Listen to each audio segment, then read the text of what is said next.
Okay. Hi. We missed part of our intro. Okay. So I don't know what happened here, but I'm not sure either. But hi. Happy Friday. Good morning. Good morning. So, well, that was a heck of a start. We missed our intro, but we love you anyway. That's all right. You know, every day is a new adventure. So today we are going to be tackling, first of all, thank you everyone and welcome to the Dark Roast. Are we live? It says we are not live. Mine says we're live. It says end stream. Does it? Because mine says go live. Weird. I see all the check marks. Okay, let me just double check something. Just a moment, guys, just in case we are or are not live. Because I feel like we are not. It says that we are. I see it on your Facebook. There we go. There we go. Now it's showing up. Whatever. Stupid systems. This will be cut from the actual video. So I'm going to share this to my feed real fast. So today, welcome to the Dark Roast. Obviously, I'm Dawna Stroll, and this is my beautiful co-host, Rose Short. And today we are going to be discussing community and your brand and how to build a community around your brand. We're first going to discuss the whys, and then we're going to offer some hows to get that done. Yes, because we're awesome and helpful like that. Facts. These are facts, right? We want to be awesome and helpful. That's sort of our goal. Yes. All right. So are you all set up? Yes. Okay. So the first thing on the why is, what's the purpose of building your community? Like, why are you going to do it? Right. So like it's so that you can offer support and also get some accountability, both for yourself, I think, and for the people that you're trying to help with whatever product it is that you are trying to market, whether it's a service or it's coaching or it's an actual physical product, whatever you're building your business around, it's a way to help your customers gain some accountability. So how to use it properly, any kind of things that they need like that. And also just support, right? How to use it. Sometimes we just need that support. So. Indeed. And it's great for knowledge sharing too, right? Like members can learn from each other, but sometimes you have something new that pops up and you haven't quite put it into an email yet, or you're working on putting it into a newsletter to blast out to your email subscribers. But a community area is a great way to be like, hey, we have a new theme coming, or like, hey, I want to give you guys early access because this is super exciting. So it's a great way to share information and knowledge that way. And then again, the community can often learn from each other, right? So maybe you don't have the answer, or maybe you're not online, and somebody asks a question and then somebody else knows the answer and pops in, and then you can always comment later, hey, Mustafa. So there's a couple different ways that knowledge share can happen within those communities. Yeah. And the other thing is it helps create that trust and that loyalty that you want for your brand. So, like it gives people sort of an emotional connection to you and your brand. It also shows them that you're approachable. I'm assuming that because you're going to respond to comments and you're going to engage with your audience, because that's what your community is for, right? Is to help build that stuff up, is to help build that engagement, which then builds up your trust and your loyalty. And, if they're enjoying your community, then they're obviously going to be more connected to your brand and to you and what it is that you have to offer. And it also creates some longevity, right? So maybe you offer something that's not in their wheelhouse. They're not just going to completely ignore you if they're in your community. So that the next time you have a different offering, maybe that's the one that they are going to latch onto, which if you don't necessarily have a community, they might not see that offer, or they might not have that connection that's necessary to bring them back into your fold. Yeah. And it also becomes a space for feedback and growth, right? So maybe you think that whatever it is you offer is the greatest thing in the world, and then you start getting feedback and realize that there's a key part you're missing. That's where, feedback is always so important. And then you're never going to get better if you're not asking questions and continuing to learn. And so, especially if you're getting started in the online space, a community of online entrepreneurs can be a great way to get questions answered and grow as well. Now, do keep in mind that it's also going to put a target on your back about people trying to sell you their coaching or their product or whatever it is. So, of course, don't just jump on every offer that comes into your inbox. But that's where it becomes a great way to learn what not to do as well. Yep. And when you have a community, you can also control some of that. Unlike your page where you put up a comment and somebody just drops their crap on it, you can actually limit some of that. And the way that you also get to limit who's in your group. You can take all comers if that's how you want to do it, but a lot of times having it be private makes it a little bit better. And then community brings value to you, right? So, it elevates your authority. If you have a community and you start really building it up and providing the information, and you build up your community and make it a good one that's active, you're seen as the expert, right? You're the person that they're going to go to because they're already in your home, right? They're already in your dial pad. So, it's like, oh, I need to know this. They're going to go to you because they've already got your community and they see that as being something that's a valuable resource to them. For sure. And it can boost your engagement too, right? Because oftentimes people that end up in your community will become friends or followers with you if you're building a community on Facebook or Instagram. And then, they're more likely to go and comment on your posts or react or, anything that's going to show the algorithm that like, hey, what this person is saying is catching attention. And that can help boost your organic growth as well as just overall help your standing within the social media platforms. So especially with Facebook, if you're getting the performance bonus, that can really be a great way to skyrocket that performance bonus because whoever's in your community already knows that you're offering valuable insight. And maybe they're also liking the insight into your life that you're posting a little bit more on your page versus in the group itself. Yeah. And another thing that it does is it allows you to sort of do pre-offers. You get, especially, if your community is private, only the people who are connected with you or whatever, you can do exclusive offers or upgrades or pre-sales or, discounts, things that you don't have to give to everybody that you're only going to give to your group. And that's going to make them feel more special, right? Obviously, because they're going to get that is also going to give them a reason to stay connected with you. And it also gives you an opportunity to pre-screen save maybe some of your offers. If they don't necessarily, maybe they're not hitting the way that they're supposed to, right? You've got they can be like your beta testers for certain things as well. And for that beta testing, you're offering them something at a lesser cost to them or whatever. So yeah, for sure. For sure. So why build communities, right? Like last year, everyone was talking about like, oh, Facebook groups are dead, blah, blah, blah, blah. And of course they're not, which is everyone freaking out like they always do. Panic. Right? The next big thing, shiny object, let's go.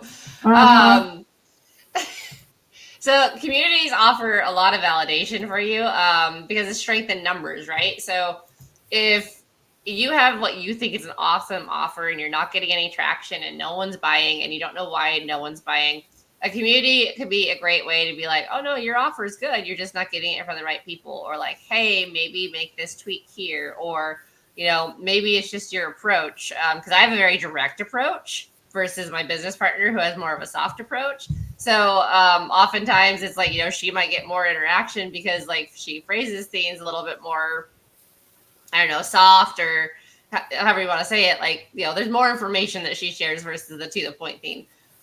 So, it's a great way to revalidate that what you have is good as well as help you make it better. Yeah. And it really helps everybody connect with each other. Because you can, if somebody's coming in on your thing and then somebody else comes in, then you've got your group encouraging. It's like you've built your own cheerleading team for everybody to help them, to engage, and, oh, you're doing great, or that's awesome. Like, say you've got a weight loss program, right? Whether it's a supplements or an actual physical program, or say you're, you run like some sort of exercise coaching system, right? Having your group, your community, everybody's going to be feeding each other. And so when they post about their progress or their successes, whether it's, a non-scale victory or a scale victory or a measurement victory or whatever, that's going to help feed them. That's going to make them boost them up. And then they're going to have that genuine, I love this place and I love these people and I love this program, those feelings, right? And it's also going to help increase engagement instead of just on a single post. A single post is here and gone, right? Whereas if you have a community, you can separate those posts out and you can have like your headers where people go and they're consistent. They're there all the time. So it's not just scrolling away into the ether. Yeah. And a lot of times, you're not getting that kind of support from your friends and family. And so it's super, super important to have an online space where you are, right? Yeah. Because sometimes, when you start to get healthier, like your friends and family will try real fast to drag you down because of their own associations with food or food guilt or anything like that, or, inability to separate from alcohol or whatever it might be. So having that online support structure can help you stick with it, whatever it is, just because then you're getting positive enforcement and hopefully cutting out the negative. Yeah, like even if you're even if you are a coach or educator who's teaching online marketing, like let's just go right with what we're doing, online marketing, having an effective group, you can focus your education, your learning there, but you can also foster that community where people are like, oh, you've made your first sale. And like most people like, oh, it's $2.75. Who cares? You made your first sale. That's a huge hurdle. And your community is going to be there to say, that's amazing. Good for you. Or the first time you posted a reel, but you've never done it before. That's the kind of encouragement that groups can provide, that your family or your friends are most likely like, oh, you only made $2.75 and you spent how long doing this? Screw you, buddy. Yeah. So. Or the classic, like, oh, you've been trying this for 6 months, you haven't, you've made $10. Like, why don't you just stop? Like, I don't know, man. Like, why don't you go suck it? Right? Like, because I don't want to be complaining about my boss and my coworkers like you do every day when you come home. That's why I don't stop. Yeah, we find joy in our own places. Yes. So that is yeah. A community is like having your own tribe, right? It's got your own group of people. You've got your own, this is they're all there to help build you up, and you're there to help build them up, and it helps really foster that connection that a lot of times sales can miss. Yeah. Right. So. Yeah, there's a myriad of platforms that you can build communities out on, right? So like Facebook, obviously Facebook groups is a great way. Discord can be a way to do it. School is one that we've talked about before that, has a community aspect. I believe Go High Level has a community aspect you can build out. So does System.io. System.io, yeah. So there are plenty of places that you can build out this community. It just depends on what you want to go for, right? So Facebook is great for, I would say, lower ticket generally. It's a great place to get people together who have similar mindset, but maybe aren't quite there yet. And then the more advanced you get, the more you probably want to bring them into something else, like a Go High Level or a school community or something like that. But you can have a high level Facebook group as well. It's just how do you want to manage it essentially? Yeah. And the thing about with your Facebook groups, and this is as with any of your groups, I mean, you want to keep it private. And you want to have some questions to narrow it down, like, who's going in. Facebook's going to require that more than like your Go High Level or your school or Udemy groups, or, even for your Discord or, Voxer or whatever, because Facebook, everybody has access. So like anybody can search it up. Whereas those other formats, it's definitely going to be an invite only, right? So usually like they've paid for something, or, they've opted in a certain way to get into those communities, especially for education and stuff like that. So, yeah. And it's typically more palatable to people to pay for a group that isn't on Facebook. I think it becomes a paid group on Facebook, people get a little bit of a sour taste in their mouth. It's because Facebook is very free, right? I mean, you can pay for a lot of things on Facebook. You can pay for your validation or your ads and all that sponsorship stuff and boosting your reels and all of those things. You can pay for those things on Facebook, but most people are utilizing it as a free platform, right? Free platform for access to information and all the rest of it and entertainment. So when it comes to paying for a Facebook group, I think people just don't see it as that kind of a place. But if they are going to pay for your program, they feel like they should have access to something outside of Facebook, right? It's sort of a double-edged sword. So I think that makes the difference there. And then you can also do it on your website, right? Like, so say you have an actual website, you can also create a community there. Oftentimes that's going to look more like a forum board, but you can have your topic headers of, your main key conversations, and they can be pinned so that people can go in and do those kinds of things. So community is just going to look at however, whatever works for you and for you, whatever it is you're trying to promote. Yeah. And that you are okay being active on, right? Because you don't want to build a community that you're never in. And like I never really log into Discord, so I'm not going to build a community on Discord because I'm not familiar with it. Yeah. Yeah, make it something, and while there's probably 1,000 different options out there for your communities, try to think in terms of what your customers are also, your clients are also going to want. Because she's listening to dogs chew things. I know it. But no, that's cool because, if you are dealing specifically with Facebook users and, that's all they know how to do and that's all they've ever really done, trying to get them onto some new platform that they have to download onto their phone or their computer, they might not be willing to do that. Like, I have Telegram, I have Voxer, I have Discord, I have, Facebook. And so I have all these different things. But the reality is if I could get them all into one space, I'd love it. I would rather not. Like, I get the ones that are like WhatsApp. I'm like, no, that's one too many for me. I've done too many. Well, and do your research too, right? So like Telegram, Signal, the one you just said that my brain is WhatsApp. Those are often associated with scam artists as well. Yeah. So you don't want to be building trying to build your community on something that is well known to screw people over. Yeah. And that doesn't mean that every community that's built on those programs is a negative one. It just means that you have to balance whether it's, most useful for you or not, and whether it's going to have that taint to it. Yeah.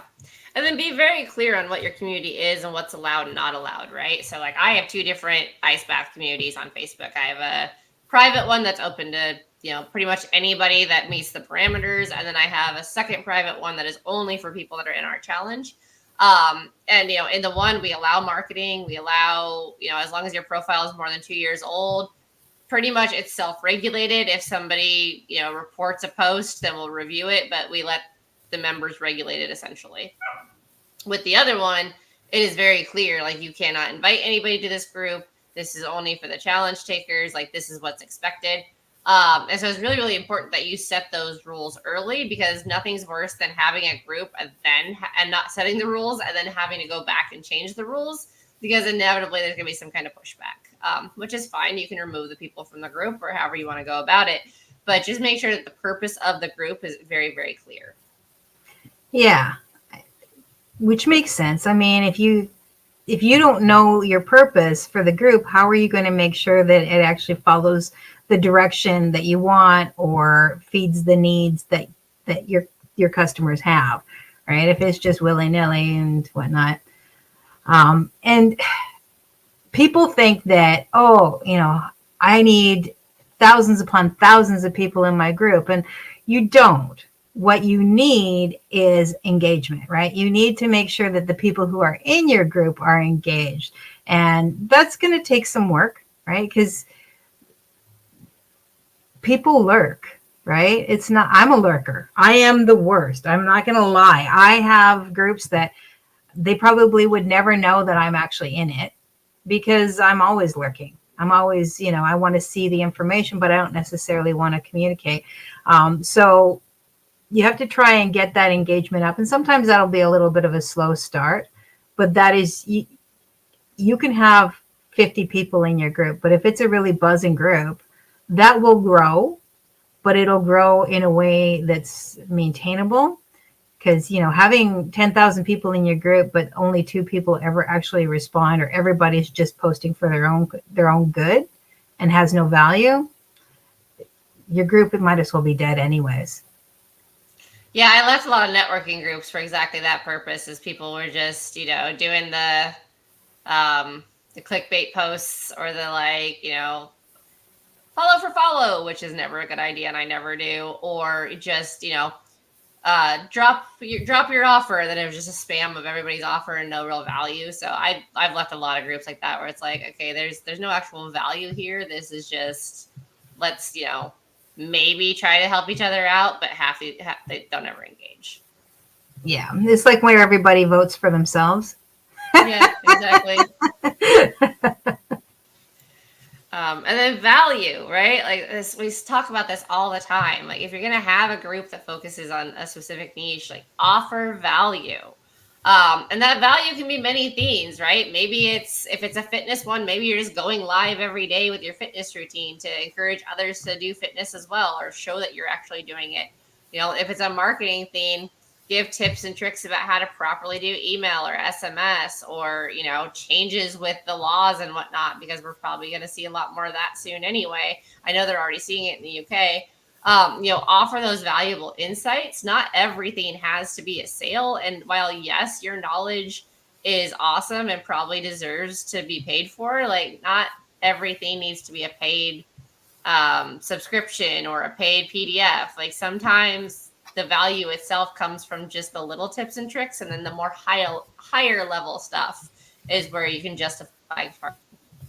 And that's exactly what I was going to say, is like, just because you're offering value, your information, doesn't mean that you have to go into the deepest, darkest dredges and provide like a 2-hour, 3-hour webinar on the whole process.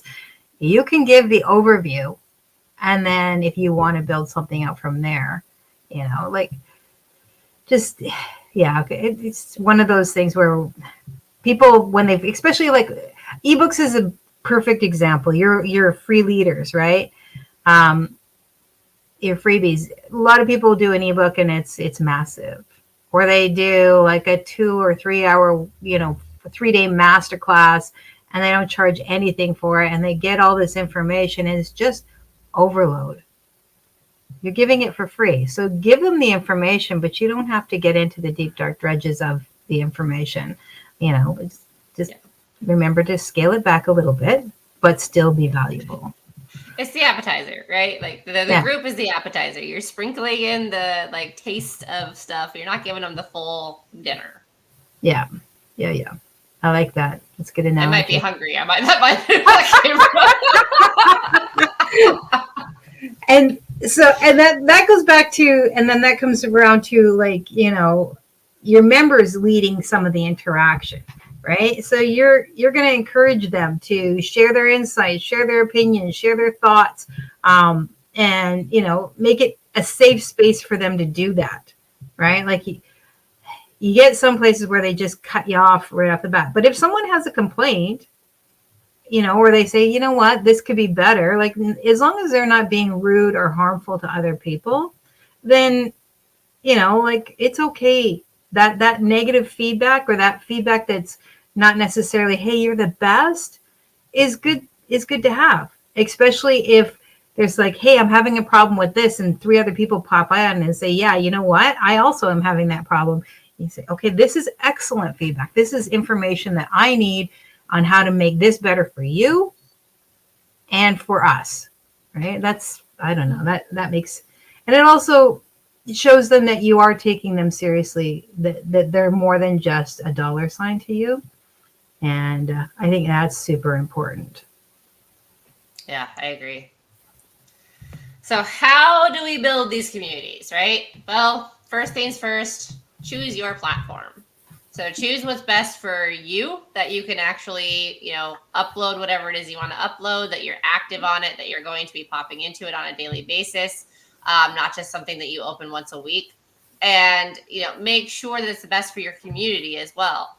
Sometimes Facebook just doesn't necessarily jive with, let's say elder generation. So if you're focusing on reverse mortgages, maybe Facebook's not going to be the best spot. Maybe it is. I'd have to look at the demographics, obviously.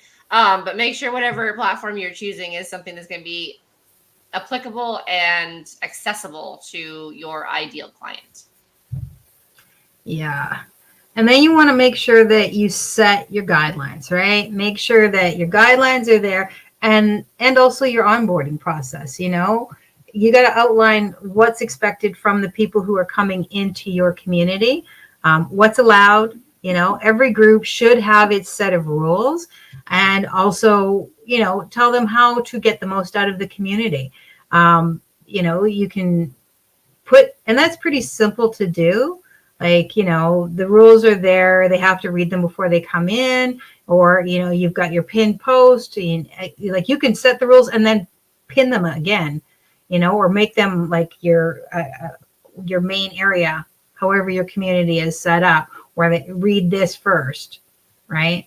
And so even once they're in, they have to go and read and maybe have a checkbox saying, yes, I've actually read this. And, some of them are good where they allow, they won't click off of it until you've actually read it. You've scrolled through it and gotten to the bottom of it. And that's important because you're setting the expectations for them as well as for you, right? Yeah. If you tell them what your group is about and then you don't follow through with that, then you're not meeting the expectations either. So make sure that those are both clear for you and them. Yes. And then create a content calendar, right? None of this works if you're not actively involved in it. So plan out weekly themes or posts to keep engagement high. One I do is on the 5th of every month. There's a post that goes out wishing happy birthday to everybody who's got a birthday that month. Weekly wins are always a great one. Or, on a Monday, like, what's your goal for the week? Things like that. But make sure that you're constantly posting and the group's actually active, because not only is it going to help the people that are already in it, it's going to help others that, maybe your group is searchable and it's not invite only. It'll help them see that, oh, this group's actually active versus, some of the other groups that you see where it's like 2 posts a month. Whereas if you got 30 posts a week, then they're like, oh, there's actually something happening here. There's value in this group versus the dead groups. Yeah. Because, you can see lots of groups where, there's thousands of people, but there's no action really going on. And the other thing you can do is host regular events. So whether it's a weekly or a monthly, like I wouldn't necessarily do it daily because that's pretty heavy. That's a pretty heavy load for you. But maybe like a weekly or a monthly live session or a masterclass or an interview, or, maybe somebody like if you're a coach, maybe you just do like a hot seat coaching call, right? Where you just pick people who are there, and answer some questions for them, or provide some one-on-one support for them that the group can watch, because maybe they have a question, the same question, but they didn't want to answer it, want to ask it, right? It's just a way to keep people connected with you, and to build that value, right? And to build that trust and all of those things that you're trying to do with your group. So, you're building engagement that way, you're building trust that way, you're giving value that way. So it's a good way to do all of that just in a single event, and work it to your own schedule. If bi-weekly works for you, great. Monthly is probably the longest you might want to go, but it depends on how in-depth it's going to be too, right? Yeah. So. And then leverage UGC, user-generated content, right? Again, encourage your community to share their stories, their wins, their questions. Like, if you don't want a brand group to become an ego group, as I like to say, like, you should be the brand, not the ego. So personal ego aside, like, it should not be, oh, look at me, this is my group because I am fantastic, right? It should be like, hey, like, we're a community, share what's working, what's not, share your story. I want to know why you're here. Like, really getting them to engage and utilizing that, asking their opinions with polls, relevant topics, things like that is a great way to get that snowball rolling and building that community. Yeah. All the really good communities are like that. And for someone who maybe is just trial running, like say they've signed up, they've asked to come into your group, they've done everything. It's a good way for them to really look and see, maybe this isn't the place for me. Maybe this is the place for me. Maybe they've just found you and they said, yeah, I'll join. I want to see what's more. You're giving them that more that they were looking for, without having to be all, like you say, me, right? And personalize your communication. And that, again, like, reply to the comments. You DM new members without being salesy and creepy. It's more of a welcome. Thanks so much for stopping by. If you have any questions, drop them in be sure to drop them in, just to show that you're actually there. Welcome new members. Now you can automate some of that process. So to welcome new members, you can definitely automate that. But if someone does, if someone responds to your welcome, make sure that you're there to personally say, hey, so glad you're here. Be sure to let us know if you have any questions or comments or anything like that. Because people want to deal with people. They don't want to deal with, they don't want to be ignored. Like, you got me here, now what? Yeah. And then celebrate members, right? Like, there's multiple ways that you can celebrate active members. There's reward patches or badges with Facebook. There's leaderboards. There's all kinds of things like that. Monthly shout outs to top contributors. It's just a way to really, like, thank people for being active. And I think you can automate a lot of that as well. But you just want them to, you want people to understand that you're happy they're there, you're happy they're engaging. There's nothing more frustrating than having a group of 100 people and nobody engages. And I know, because I've been there. And it's really easy to want to lose your temper and just be like, what the hell is wrong with you people? Why are you here if you're not going to engage? Because I do have a temper problem. But it's also completely unprofessional, right? So, like, you don't want to come across as that marketer. Like, we've all gotten emails from that marketer that is just very emotional and very weird. Angry. Weird. Yeah, that's a good way to phrase it. I liken it to authors, because I also run in author circles, right? Who get a 1-star review and just lose their shit on the reviewer. Like, publicly just lose their crap. And it's like, you need to get a thicker skin. Like, just because your writing wasn't for them and they decided to be an asshole about it doesn't mean that you got to return the favor, right? And I've seen people lose their crap, like, just lose it on, like, 3-star reviews. And it's like, come on now. Like, and so when, like, creating the leaderboards and the rewards and whatnot, I mean, that's called gamification. Right. And so you can offer little gifts if you want, like, if that's something that you really want, like if you're trying to up that engagement, it could be something as simple as a $10 Amazon gift card. It could be, if you've got a lot of digital products, and maybe you just give them a little bundle, you put together a little bundle of, hey, here's, my top 3 sellers. This is what I'm going to give away. Or maybe it's a 1-hour call. So whatever, you can add those things in as a simple, like, way to engage and increase that. Oh yeah. Like Jonathan Montoya does it all the time. If you follow this person and do this, then you'll get this. And you see that a lot on, like, Instagram and TikTok and whatnot. Follow this person, comment here, do this, and then you'll get this free thing. And that's, that's gamification, and that increases engagement for a lot of people. So yeah, Yeah, for sure. And that's where collaborations come in handy as well, right? Yeah. So there you but go. Yeah. So quick tips. What you got? Number 1, lead with your brand's personality. Okay, so make sure you actually know what your brand is. We have discussed branding. I can always find that and pop it into our comment section so that you have access to that. So make sure that your voice is your voice and is coming through on every interaction in your group and in your calls to your group. Right? Yep. And I know we've never talked about this, but you should really be consistent. And of course, I'm being sarcastic. We always talk about consistency is key. So engage regularly to build trust, whatever that looks like for you. Don't overcommit, don't overpromise, and then not be able to deliver. So, commit to what you can, but it's always fine to do extra. Yeah, and consistency is one thing that I think everybody has a hard time with, right? Unless you're like super anxious, in which case you might be better at it.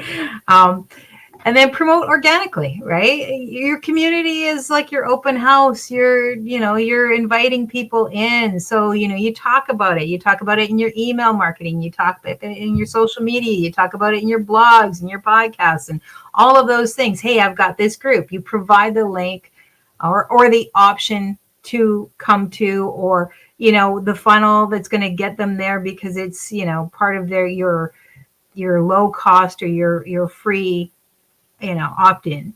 It's a way to get them into your community. So make sure that you're not afraid to say, I've got this group, right? Because you're trying to build the group actually be there. Yeah. And then as with ads or emails or anything else that we've talked about, analyze and adjust accordingly. Such a big one that people who are not data nerds completely miss. But, regular checks of what's working and what's not, being able to pivot with the stuff that's not working, being able to scale up on the stuff that is working is really what makes marketers successful. And so if you're not doing that piece. Yeah. And that's in every, like you say, that goes for every area too, right? From building your groups to selling to my phone.